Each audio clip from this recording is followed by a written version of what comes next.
안녕하세요, 제이제입니다. 오늘은 못생긴 남자도 인기남이 될 수 있는 비법에 대해서 말씀드려 볼게요. 구독과 좋아요, 알람 설정까지 해주실 거죠? 그럼 바로 시작할게요.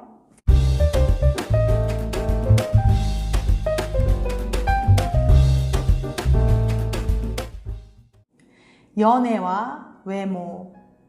부모님의 우월한 유전자를 받고 태어난 미남과 미녀는 사람들의 주목을 받고 인기가 많죠.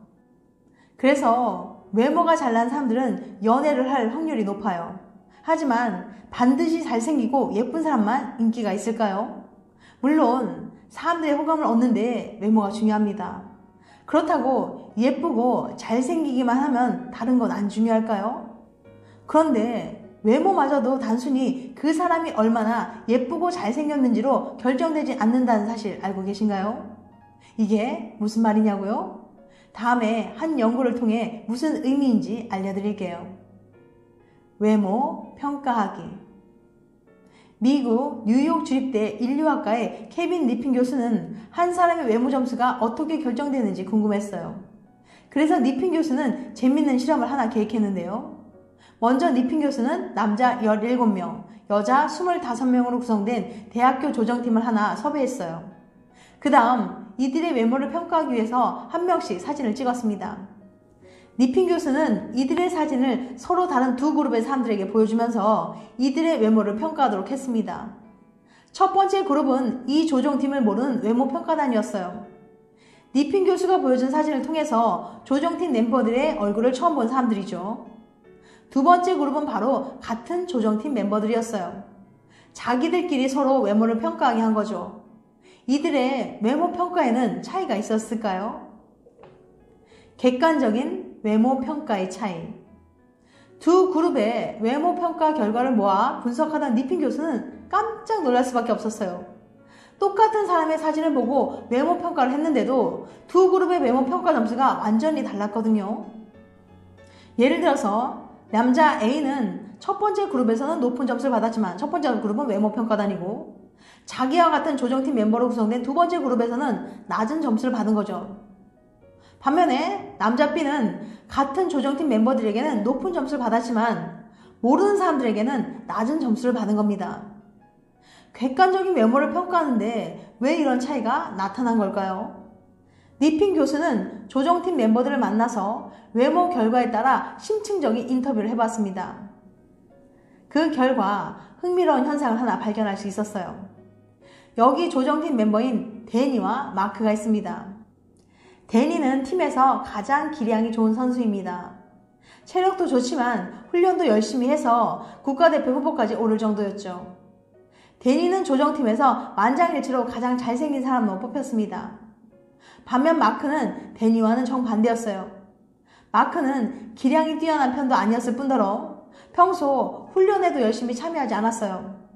마크는 조정팀 멤버로부터 가장 못생긴 사람으로 뽑혔습니다. 그런데 여기서 진짜 놀라운 게 뭔지 아세요? 데니와 마크를 잘 모르는 사람들은 두 사람의 외모에 똑같은 점수를 줬다는 거예요.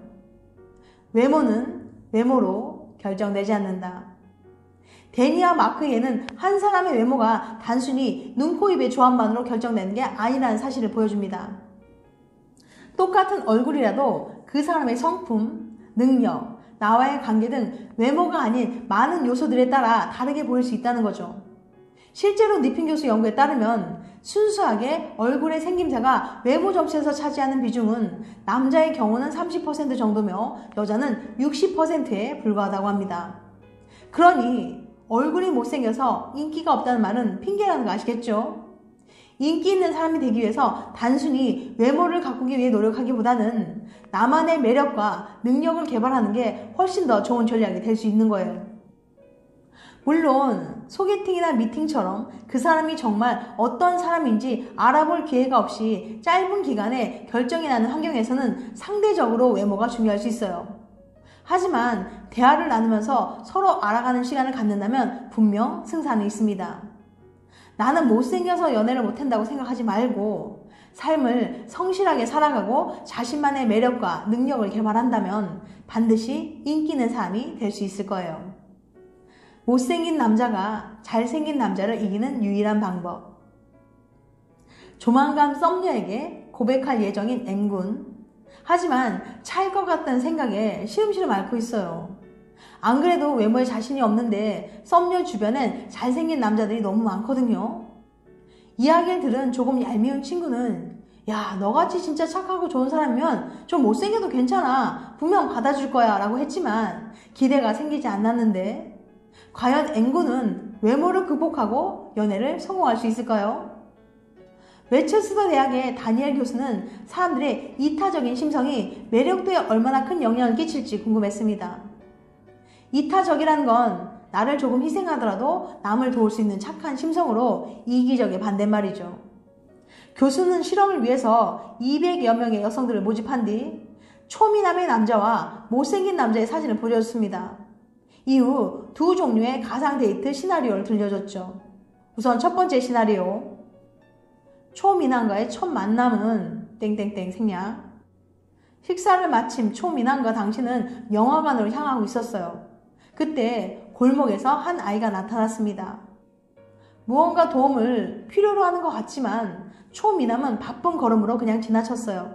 급히 도착한 영화관은 땡땡 활약. 예, 두 번째 시나리오예요. 못생긴 남자의 첫 만남은 그다음 생략. 식사를 마친 못생긴 남자와 당신은 볼링장으로 향하고 있었습니다. 그때 골목에서 한 아이가 나타났어요. 무언가 도움을 필요로 하는 것 같았죠. 못생긴 남자는 멈춰서서 아이의 이야기를 들어줬습니다. 아이를 도와주고 도착한 볼링장은 이하 생략. 차이가 느껴지시나요? 조금씩 다른 두 시나리오 속 상대가 이타적인 사람인지 알아볼 수 있는 증거가 숨겨져 있습니다. 연구팀은 참가자들에게 시나리오를 들려준 후 이 남자와 얼마나 연애하고 싶은지 5점 만점으로 점수를 매기도록 했어요. 과연 이타적인 모습이 외모의 갭을 뛰어넘을 수 있었을까요? 여자들은 그 남자의 관계가 어떤지에 따라 다른 선택을 했어요. 그냥 하루 만나서 가볍게 노는 거라면 냉정한 초미남을 만나겠다는 여자가 50%, 이타적인 못생긴 남자를 만나겠다는 여자가 50%였어요. 하지만 진지하게 만나볼 생각이라면 이타적인 못생긴 남자를 택할 비율이 훨씬 높았죠. 그러니까 아무리 잘생겼다고 한들 너무 냉정하고 남을 위해서 희생할 줄 모른다면 애인감으로는 별 매력이 없다는 얘기죠. 그래도 그냥 미남도 아닌 초미남인데 그냥 눈 딱 감고 한번 선택해 볼 수 있지 않을까요? 여자들이 이런 확고한 선택을 하는 건 그냥 도덕적인 선택 때문만은 아닙니다. 연구 결과에 따르면 남들을 위해 희생하는 착한 행동을 하는 사람들은 보다 좋은 유전자를 가졌다는 증거가 되기도 하거든요. 누군가에게 도움을 주기 위해선 내 시간이나 능력, 돈을 써야 합니다. 이렇게 자주 희생을 하다 보면 남들보다 뒤처지기 쉽죠.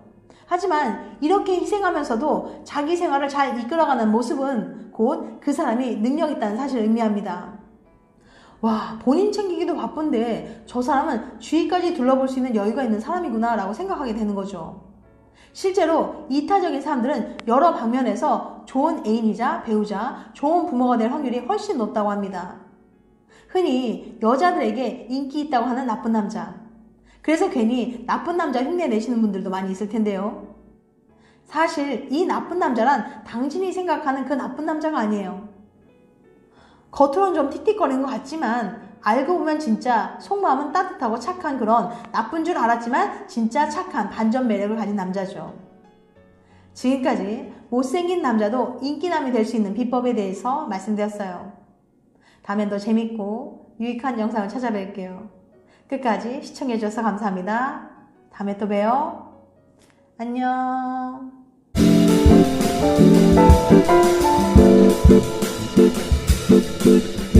Thank you.